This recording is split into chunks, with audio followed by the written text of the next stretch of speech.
Gloire, gloire, gloire à l'agneau. Gloire,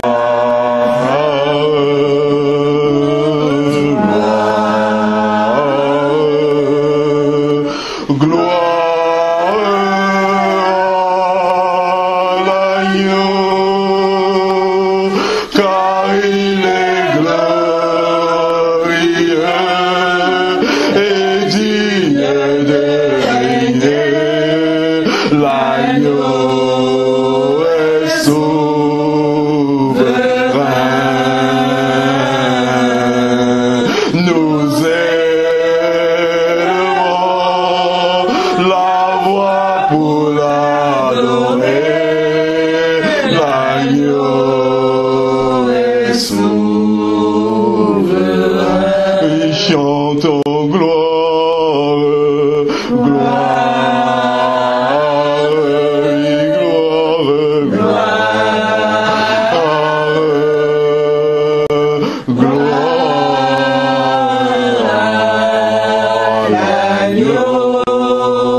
Éternel Dieu, 3 fois saint, Père, nous voulons encore te rendre grâce et bénir ton saint nom, Seigneur, pour ces moments que tu nous donnes. Seigneur, merci pour ta promesse que tu nous as faite, Seigneur. En ceci, Seigneur, tu as dit, là où 2 ou 3 sont réunis en mon nom, je suis présent. Merci, Seigneur, pour ta présence au milieu de nous, Seigneur. Merci, Seigneur, pour la portion que tu avais prévue, Seigneur, encore pour nous ce matin, Seigneur. Pour nous qui sommes présents ici, Seigneur, et pour ceux qui n'ont pas pu faire le déplacement. Seigneur, je veux te remettre encore, Seigneur, ces moments de partage de ta parole entre tes mains, Seigneur. Que ça ne soit pas un homme, Seigneur, qui soit écouté, Seigneur, mais que c'est toi qui parles, Seigneur, dans nos cœurs au travers de cette parole, Seigneur. Parce que tu as dit qu'un iota ne passera pas de ta parole, Seigneur. Cette parole-là qui est esprit et vie, Seigneur Jésus, qu'elle puisse entrer, Seigneur, pénétrer au plus profond, Seigneur, de notre être, Seigneur, et nous transformer, nous changer, Seigneur, comme tu veux que nous soyons, Seigneur. Que au travers de cette parole, Seigneur, que chacun de nous puisse entendre ta voix, Seigneur, lui parler, Seigneur Jésus. Parce que tu veux, Seigneur, tu as un plan parfait pour nous. Tu veux que nous marchions, Seigneur, selon cette parole, Seigneur. Donne-nous d'avoir des oreilles attentives, Seigneur, pour garder, Seigneur, cette parole et la mettre en pratique, Seigneur, et pouvoir accomplir tes œuvres, Seigneur, comme tu nous l'as demandé de le faire. Nous te rendons grâce et te bénissons au nom de Jésus. Amen. Amen. Amen. Alors, le premier commandement dans la parole de Dieu, comme on le sait, on le retrouve dans Marc 12, du verset 30 au verset 31. Amen. Le Seigneur nous dit, tu aimeras le Seigneur, ton Dieu, de tout ton cœur, de toute ton âme, de toute ta pensée et de toute ta force. Dans Matthieu, il va rajouter, et voici le second qui lui est semblable, tu aimeras ton prochain comme toi-même. Ce sont les deux principaux et les plus grands commandements que le Seigneur a donnés. aimer le Seigneur par-dessus tout et ensuite aimer son prochain comme soi-même. Alors, quelle signification, qu'est-ce que cela signifie?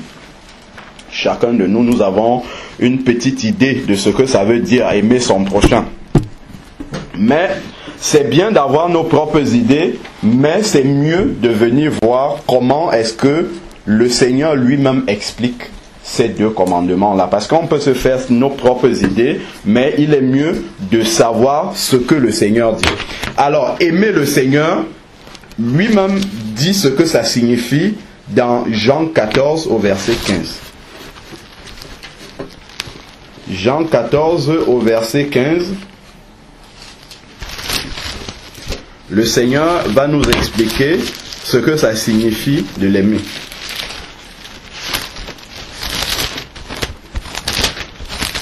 Voilà, Jean 14, verset 15. Il dit, si vous m'aimez, vous gardez mes commandements. Amen. Voilà ce que signifie le véritable amour de Dieu. C'est de garder ses commandements. Verset 21, il va dire, celui qui a mes commandements et qui les garde, celui-là m'aime. Donc l'amour du Seigneur, c'est non seulement de garder sa parole, mais surtout de la mettre en pratique. C'est quand nous mettons en pratique la parole de Dieu, parce que nous savons quelle est vraiment la parole de Dieu, c'est cela qui témoigne véritablement que nous aimons le Seigneur. Amen. Amen. Alors, mettre en pratique la parole de Dieu, ce n'est pas mettre en pratique mes propres idées. Ce n'est pas mettre en pratique les idées de mon église. Ce n'est pas mettre en pratique les idées d'une dénomination à laquelle appartient l'église. Mais c'est de mettre en pratique ce que moi-même je lis écrit dans la parole de Dieu. Amen. Parce que c'est cette parole-là qui a été inspirée par le Saint-Esprit et qui nous a été donnée pour notre instruction, afin que nous ne partions pas dans ce que nous voulons, mais dans ce que le Seigneur veut. Cela a l'air très simple comme ça va même de soi pour un chrétien qu'il doit mettre en pratique la parole de Dieu, mais nous allons voir que à quelques petits exemples près, c'est pas exactement ce que nous faisons. Parce que nous partons dans des idées que nous avons reçues, mais nous laissons ce qui est véritablement écrit dans la parole de Dieu. Alors, le deuxième commandement, on a vu la définition et la signification du premier commandement. Aimer le Seigneur, c'est garder sa parole et la mettre en pratique telle qu'elle est écrite dans la Bible. Alors, le deuxième commandement, c'est tu aimeras ton prochain comme toi-même. Déjà, c'est qui mon prochain? Pour commencer. Mon prochain, ça va déjà dans un premier temps être mes frères et sœurs dans la foi, dans l'église. C'est déjà ça. Mais les premiers prochains que le Seigneur me donne, c'est ceux-là. Ensuite, mon prochain, ça va être tout homme, toute femme, tout être humain que l'on rencontre dans la rue, partout. Toutes les personnes qui sont semblables à moi, que je côtoie, c'est eux qui sont mon prochain. Amen. Amen. Alors, Jésus va également expliquer, toujours dans la parole, qu'est-ce que ça signifie aimer mon prochain comme moi-même. Parce que là aussi, moi je peux penser que j'aime mon prochain comme moi-même, mais il faut que je vérifie dans la parole de Dieu, est-ce que la manière dont j'aime mon prochain, c'est ce que Jésus me commande dans la parole. Alors, il explique dans Matthieu 7 au verset 12. Matthieu 7, verset 12. Jésus va expliquer ce que ça signifie réellement d'aimer son prochain comme soi-même. Alors, il va dire, tout ce que vous voulez que les hommes fassent pour vous, vous aussi, faites-le de même pour eux. Car c'est là la loi et les prophètes. C'est ça la véritable définition d'aimer son prochain comme soi-même.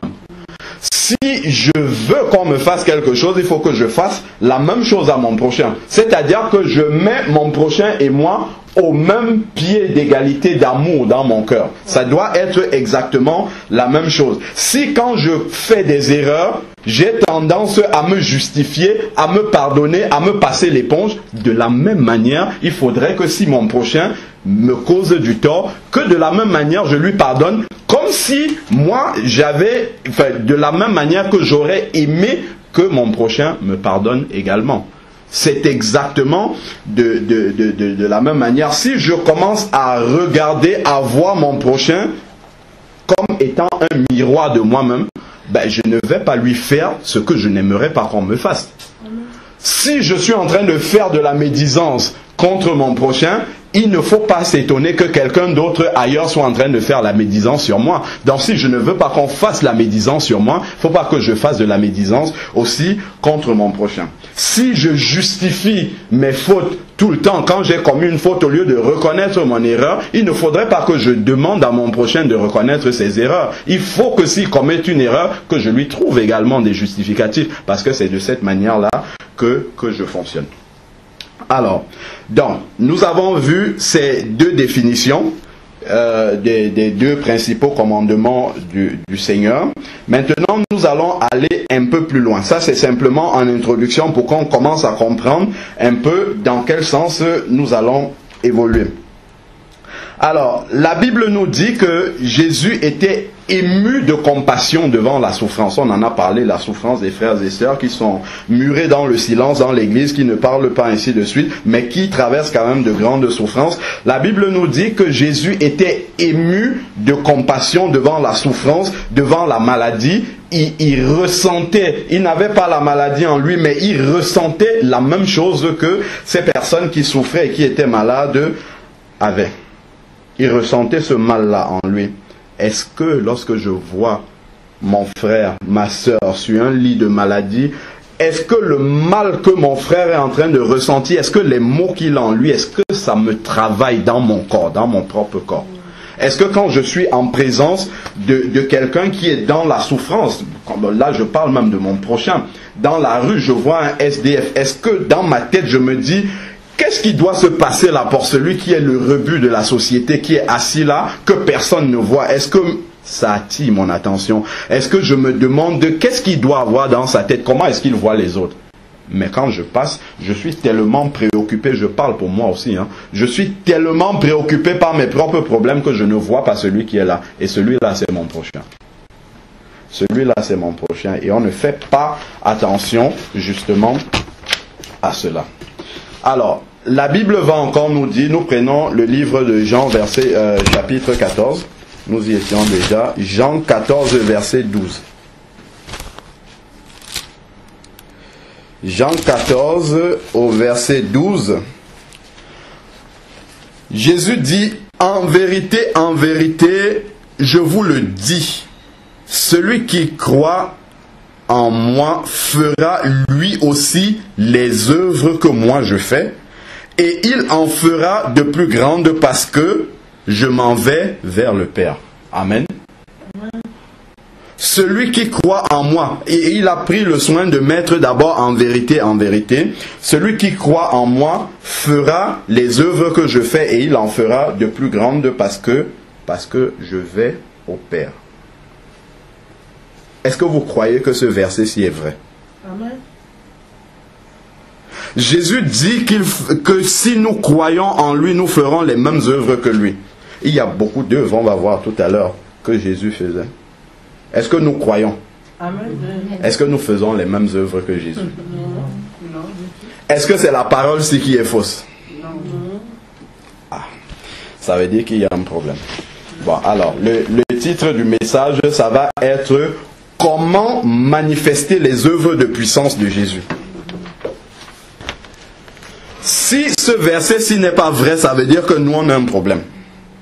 Il dit en vérité, je vous le dis, celui qui croit en moi fera lui aussi les œuvres que moi je fais. Et nous connaissons les œuvres de Jésus. Alors c'est quoi les œuvres de Jésus? Il faut qu'on sait ce que c'est les œuvres de Jésus, mais il est mieux encore de les lire pour voir vraiment ce qui est écrit dans la parole de Dieu. Nous prenons Matthieu 4 au verset 23.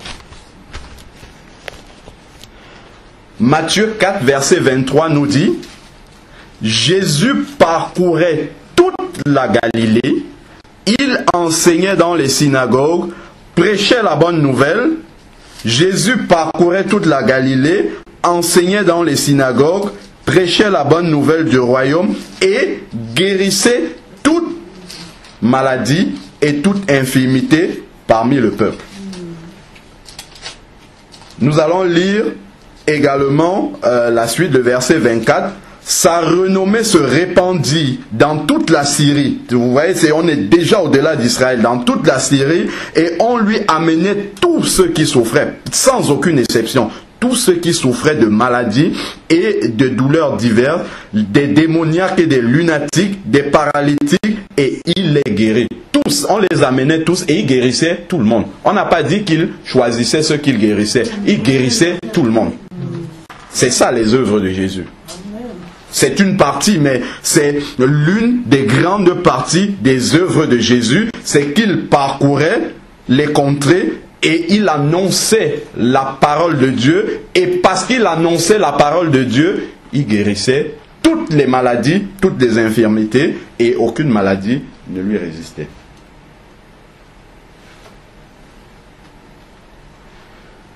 Alors, est-ce que c'est ce que nous faisons? Non. Est-ce que nous guérissons toutes les maladies? Est-ce que nous guérissons toutes les infirmités? Mais Jean 12, on a lu tout à l'heure, Jean 14, 12 nous dit que si nous croyons en Jésus, nous allons faire les mêmes œuvres que lui. Mais moi, je ne nous vois pas en train de guérir toutes les maladies et toutes les infirmités. Ça veut dire qu'il y a un problème. Et c'est ce problème-là que je veux que nous examinions ce matin. Ça veut dire qu'il y a un problème. Et ce problème-là ne vient pas seulement d'Agapé, ça ne vient pas seulement de nous, ça vient de toute la chrétienté, ce problème-là.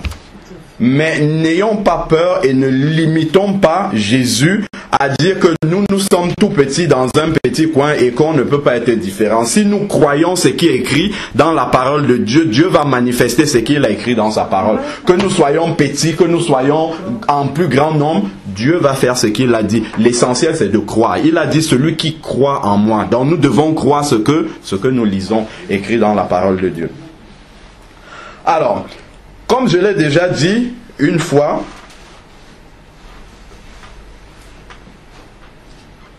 si nous faisons les choses comme Jésus veut que nous les fassions, il n'y a aucune raison que les résultats ne soient pas ceux que l'on observe dans la Bible. Nous connaissons beaucoup de passages, notamment dans les Actes des Apôtres, où on voit les premiers chrétiens, les premiers disciples du Seigneur et l'Église primitive. Nous voyons de nombreux miracles qui s'accomplissaient au travers de leur ministère. Est-ce que c'est parce qu'ils étaient mieux que nous? La même puissance de Jésus qu'ils avaient, c'est la même qu'on a aujourd'hui. Mais aujourd'hui, guérir un malade devient une exception. Quand on dit que quelque part il y a eu une guérison, tout le monde court. Pourquoi tout le monde court? Pourquoi c'est une exception? Pourtant, la puissance de Jésus qu'ils avaient est la même qu'on a aujourd'hui. Mais on ne voit pas cela s'accomplir dans notre vie. Ça veut dire qu'il y a un travail qui n'a pas été bien fait et qui doit être refait. Mais il faudrait qu'on accepte que ce travail-là soit refait en nous. Il y a beaucoup de choses, de traditions humaines qu'on a accumulées pendant des siècles, de manières d'interpréter la Bible qui ne sont pas les bonnes, parce que les fruits ne sont pas là. C'est tout cela qu'on doit accepter de mettre de côté pour revenir vraiment à la parole de Dieu et la comprendre tel que le Seigneur nous l'explique. Parce que si on ne fait pas, si on n'accepte pas que le Seigneur puisse nous réexpliquer sa parole, que l'on puisse comprendre réellement la parole du Seigneur telle qu'il l'a expliqué, les résultats seront toujours les mêmes. Les résultats ne vont pas changer. Si nous pratiquons et si nous faisons, nous avons toujours la même lecture de la parole de Dieu que pendant des siècles, les résultats seront toujours identiques à maintenant. C'est-à-dire, sporadiquement, une guérison là-bas, un autre miracle là-bas, mais ce n'était pas le cas au temps de Jésus.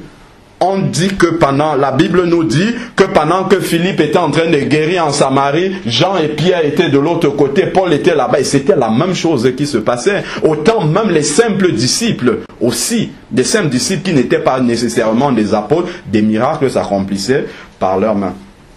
Ça veut dire qu'il faudrait que l'on revienne, parce que dans notre génération, on ne voit pas cela s'accomplir de cette manière-là. Alors, est-ce que vous aimerez, est-ce que vous souhaitez réellement accomplir les œuvres de puissance de Jésus? Parce que c'est un commandement de la parole de Dieu. Hein. On ne le fait pas pour se glorifier. On le fait parce que Jésus nous a demandé de le faire. Il nous a mandaté pour le faire parce que les hommes en ont besoin. Les signes de puissance, ce n'est pas pour l'Église. C'est pour ceux qui ne croient pas à la parole de Dieu. Pour que quand ils voient, qu'ils sentent qu'on a quelque chose qu'ils n'ont pas. Quand je vois un malade dans la rue, un paralytique, je dois lui dire, lève-toi et marche au nom de Jésus. Je dois avoir ce courage-là. C'est ça qui montre que je crois vraiment ce que je lis. Sinon, je lis dans la parole de Dieu que Pierre l'a fait, mais je me dis, c'était pour le temps de Pierre. Et ce n'est plus pour moi. Si je ne le fais pas, ça veut dire que je dis Amen quand Pierre dit au paralytique, lève-toi et marche, mais je ne crois pas réellement. Parce que nous, qu'est-ce qui montre que nous croyons? Nous croyons dans ce que nous faisons. Quand tu vois quelqu'un faire quelque chose, c'est parce qu'il croit dans cette chose-là. Si nous ne le faisons pas, c'est parce que nous disons Amen intellectuellement, mais on ne croit pas réellement. On ne croit pas que si on dit à un paralytique, lève-toi, il va se lever. On commence d'abord à réfléchir avant, est-ce qu'il y aura les résultats? Or, ce n'est pas comme ça que Jésus faisait. Ce n'est pas comme ça que Pierre et Jean, quand ils sont arrivés devant la porte la belle du temple, quand ils ont vu le paralytique assis là, ils n'ont pas commencé à réfléchir, est-ce que Jésus, ils ont ordonné directement, et ça s'est fait. Parce que ce n'est pas eux qui le faisaient, c'est Jésus, et c'est Jésus qui est toujours le même. Il n'a pas changé, c'est le même Jésus que nous prions aujourd'hui. Alors, puisqu'on a bien compris que nous ne faisons pas les choses comme nous devions le faire, et c'est pour cette raison-là que les résultats ne sont pas ceux qu'on lit dans la Bible, donc c'est pas la Bible qui est fausse, mais c'est nous qui avons un problème, nous allons analyser justement ces œuvres de Jésus pour voir comment est-ce qu'il opérait. Parce que la manière dont Jésus opérait, c'est de la même manière que les apôtres aussi ont opéré. C'est pour ça qu'ils avaient les mêmes résultats. Mais nous ne faisons pas comme eux ils faisaient. On fait différemment. C'est pour ça que nos résultats sont aussi différents. Tout simplement. Alors, Matthieu 4, verset 23. Il nous est dit ici que Jésus parcourait toute la Galilée. On va disséquer un peu ce verset-là. Jésus parcourait toute la Galilée. Matthieu 4, verset 23 pour mon frère qui vient d'arriver. Jésus parcourait toute la Galilée pour annoncer la parole de Dieu. C'est-à-dire que Jésus allait à la rencontre de ceux qui avaient besoin. Jésus aurait pu rester, il avait une grande renommée, il aurait pu se bâtir un palais quelque part où tous ceux qui ont besoin viendraient le trouver pour qu'il accomplisse des guérisons. C'était Dieu. Donc il aurait toujours accompli les guérisons. Mais Jésus est descendu pour nous montrer comment faire, pour nous montrer le chemin. Donc il allait vers les autres. Ça c'est la première chose que l'on peut lire dans ce texte-là. Il parcourait toute la Galilée. Donc il allait très très loin. On voit sa renommée aller jusqu'en Syrie. Il allait très très loin chercher ceux qui étaient dans le besoin. Mais nous restons dans l'église.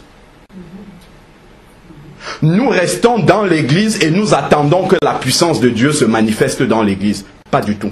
Ça ne marchait pas comme ça. Les pharisiens, les sadducéens, les hommes de loi restaient dans le temple. Vous avez lu quelque part qu'un miracle s'est accompli par leurs mains? Jamais. Jamais, jamais, jamais. Eux, ils n'allaient pas vers les gens venaient vers eux.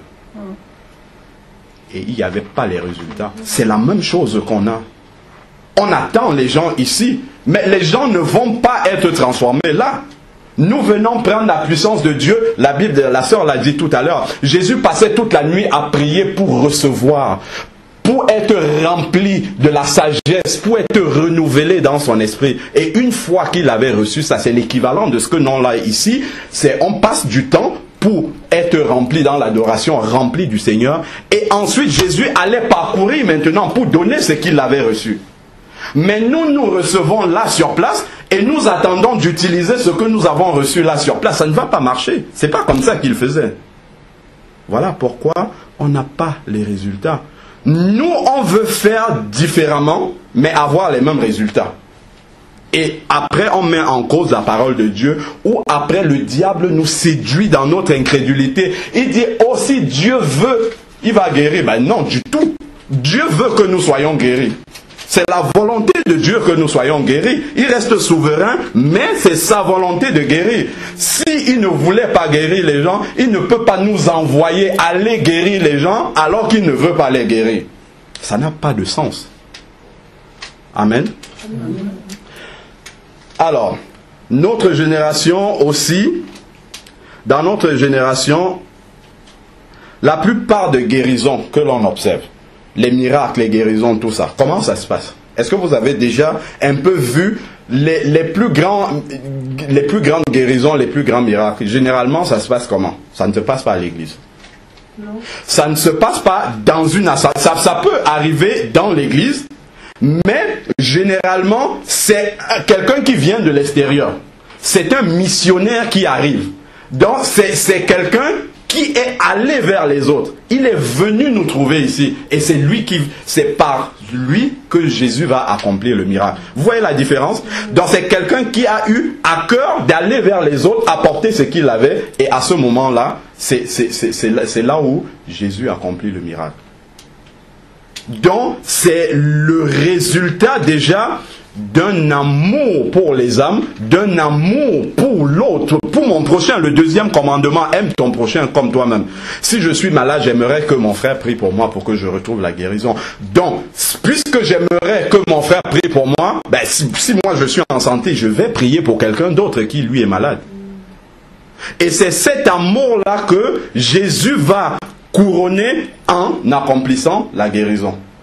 Amen. C'est parce qu'on a voulu faire du bien à l'autre. Alors moi, personnellement, j'ai pas eu une grande expérience dans la mission, mais les plus grands miracles que j'ai vus accomplis déjà depuis que je prêche la parole de Dieu, c'est quand j'étais en déplacement. C'est quand nous sommes allés au Cameroun, c'est quand nous sommes allés en Allemagne. La même parole que je prêche ici, je l'ai prêché là-bas, j'ai vu des effets totalement différents. C'était totalement différent. Les résultats, je vois des gens se lever, accepter la conversion, se baptiser, ma propre maman. Mais comment ça peut... C'est la même parole que je prêche ici. Et ça montre qu'il y a quelque chose que nous ne faisons pas de la bonne façon. Très peu de chrétiens partagent ce qu'ils ont reçu là. Très peu. J'avais lu dans un livre, il y a moins de 10% des chrétiens qui partagent leur foi. Moins de 10%.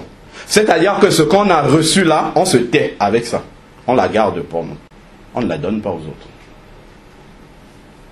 Qu'est-ce que cela signifie? La bonne nouvelle, je l'avais dit aussi dans une prédication, la bonne nouvelle, quand vous apprenez une bonne nouvelle, un enfant qui a réussi à un examen, vous alertez toute la terre. Avant, vous n'allez pas rester qu'un tel appel. Vous voulez être le premier à annoncer cette bonne nouvelle. C'est ça qui prouve que c'est la bonne nouvelle. Donc Jésus allait trouver les autres. Alors,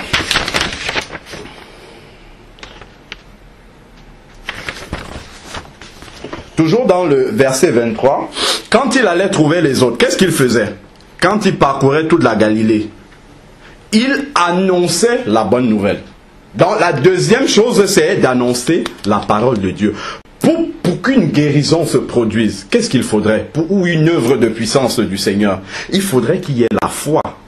Le Romains 10, 17 nous dit, la foi vient de ce qu'on entend, et ce qu'on entend vient de la parole de Dieu. Il faudrait qu'on puisse aller proclamer cette parole de Dieu, aller annoncer cette bonne nouvelle aux gens qu'ils sont sauvés, qu'ils ont l'amour de Dieu. Quand j'arrive ou quand vous arrivez au pied du lit d'un malade, la première chose à lui dire, c'est pas de commencer à prier, c'est de lui dire que Jésus l'aime et que Jésus veut le guérir. Il faut lui annoncer les versets de la parole de Dieu. C'est ça qui va stimuler sa foi. Il faut d'abord lui parler de la parole de Dieu. Et quand on lui annonce la bonne nouvelle de la parole de Dieu, des versets bibliques qu'il a besoin d'entendre, à ce moment-là, la foi grandit et là, on peut commencer à prier.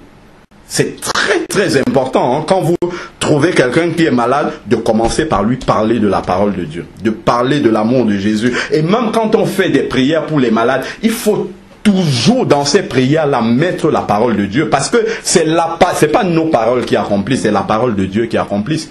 Il faudrait que on va les voir tout à l'heure, ces quelques versets de foi-là, que ça soit dans nos prières, qu'on puisse les confesser. C'est ça qui libère la puissance de Dieu lorsqu'on prie pour les personnes qui sont malades. Là, on parle des œuvres de puissance de Jésus, mais on va se focaliser un peu plus sur la guérison.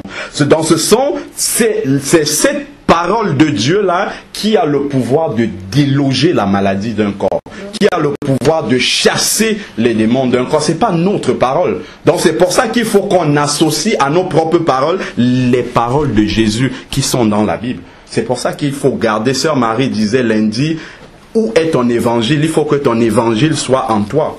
Donc, il faut que cette parole-là que nous lisons, que nous la gardons, que nous la méditons, et qu'au moment où nous sommes dans la situation, devant quelqu'un qui a besoin, que nous puissions proclamer cette parole-là.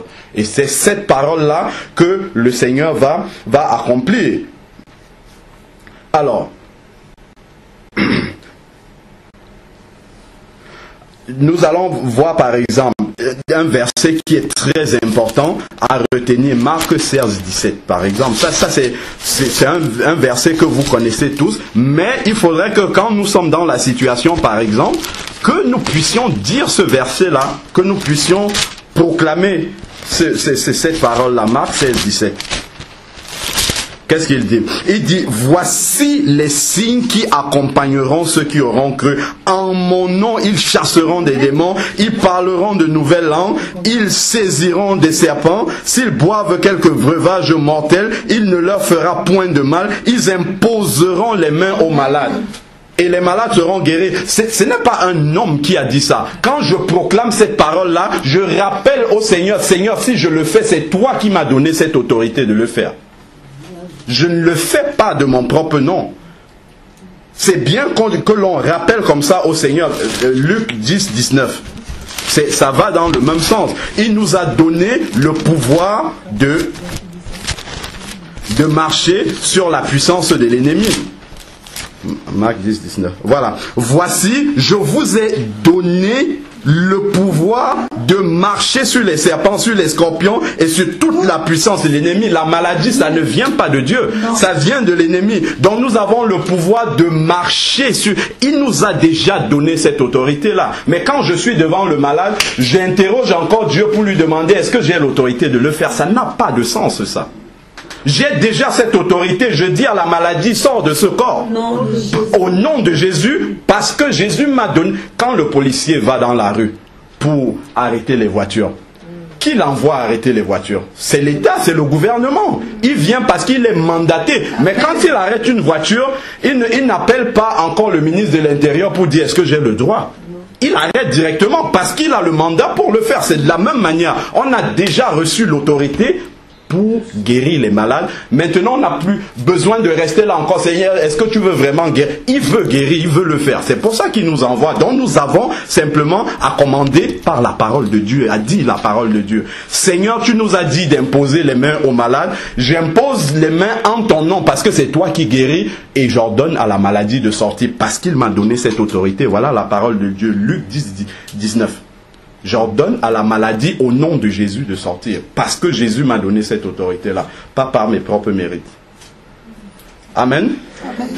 C'est pourquoi il faudrait que l'on connaisse la parole de Dieu. Que l'on emmagasine la parole de Dieu dans notre cœur. Il faut qu'on la médite. Que cette parole